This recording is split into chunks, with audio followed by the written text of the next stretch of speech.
Here's all the things that I'm going to be putting together to make the mount. These all attach to the bike. This is what we're gonna need for the case. So we'll get rid of this for now. So we need this. The instructions are simple and in Japanese, so no point posting them on the screen. But this is the mount that's going inside the case. So what you do is you cut out a shape that fits along this edge, you put it in the case, it pops out but it's still relatively flat, and this edge holds it in. This is either a great idea or a terrible idea. We'll find out by the end of the knife work.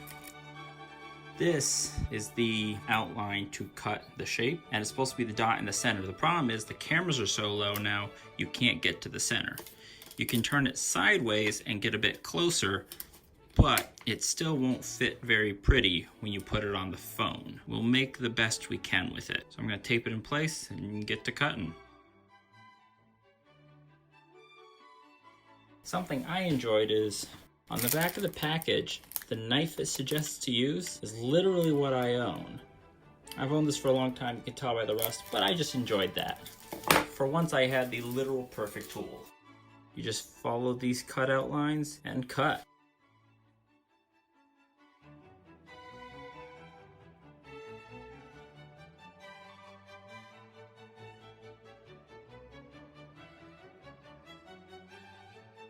Look at the back, it's all cut. So let's just remove this and then make the best of what's left.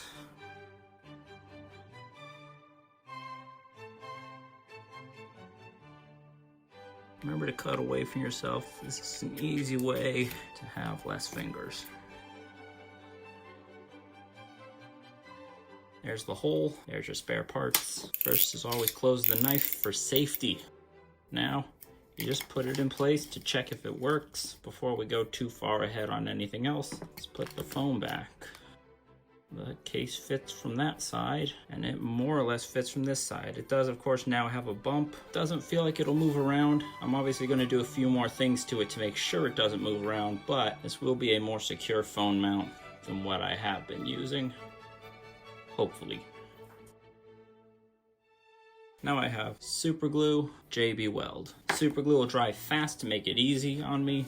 JB Weld will dry hard to make it secure. Now since JB Weld is slower, I am going to mix the JB Weld first and take the phone off the table.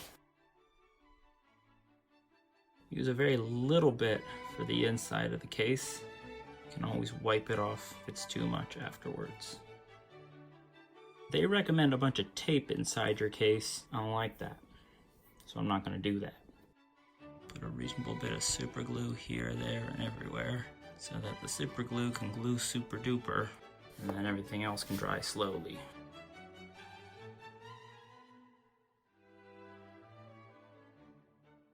From this side you can see how it pops out. Again, I'm going to wipe that up to make it prettier, but for now we're just giving the super glue a minute. And this is not actually the table, just a piece of wood I have to make my wife happy. She's in the kitchen saying thank you. That's not a pun, she's just literally in the kitchen. Feels like the super glue is pretty much done already. Now I'm gonna take a break to wash my hands because I should have been wearing gloves from the beginning. This is where I try to make it a combination of strong and pretty. So first, clean up all the JB Weld. I'm not sure there's a way to clean that. So I'll use my finger to fill in all the gaps.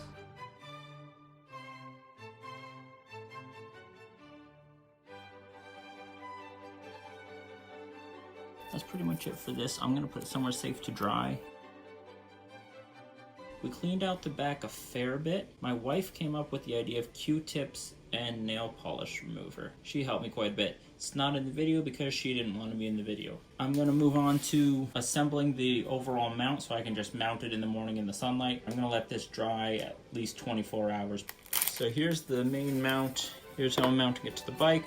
And here's the adjuster arm. And just so you see the way that the mount works, it is exactly like a quad lock, except it comes in black without having to pay extra, and it's a third the price.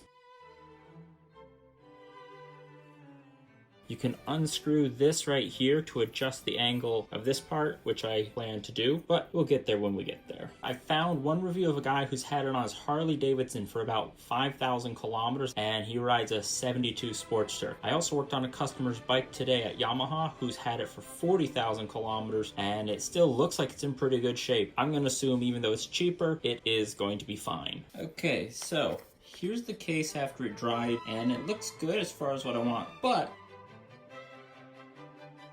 if you look from here, you can see the bottom set, the top set, but from the side, it hangs out a bit. So it's not a good covering case anymore. Disappointing, but here's a new case, and here's the sticker type. It has 3M tape, and it goes pretty much like that. Now, you want it as centered as possible, so I'm actually gonna put it sideways just to get it a little more centered. As you know from many of my other videos, I have trust issues. So, small dab of JB Weld. Forgive me for not trusting a $800+ phone to a sticker. So, peel this off. There is the full coverage sticker. And I'm just gonna do a few little dots.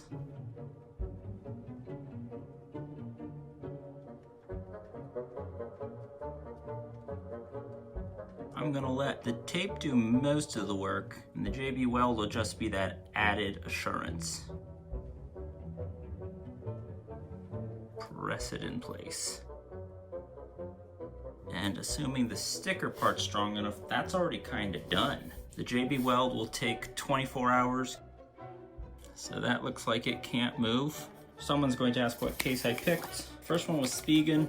This one is Rinky. Spigen's cheaper in the States. This is cheaper here. Made in Korea. Also claims to be eco-friendly. Not sure how plastic and rubber can do that. Cool. And even though it adds a significant bump, it is something you notice in your hand. I'm sure it's something you can get used to, but setting on the table, still very flat. I also put this fire pin, which pops out like that to make the phone stand up. Not what this video is about, but someone was gonna ask what's that other thing. That's a super glue mistake because part was peeling up. Good thing I didn't trust the sticker, but we'll mount it to the bike in the morning and we'll cut to that now.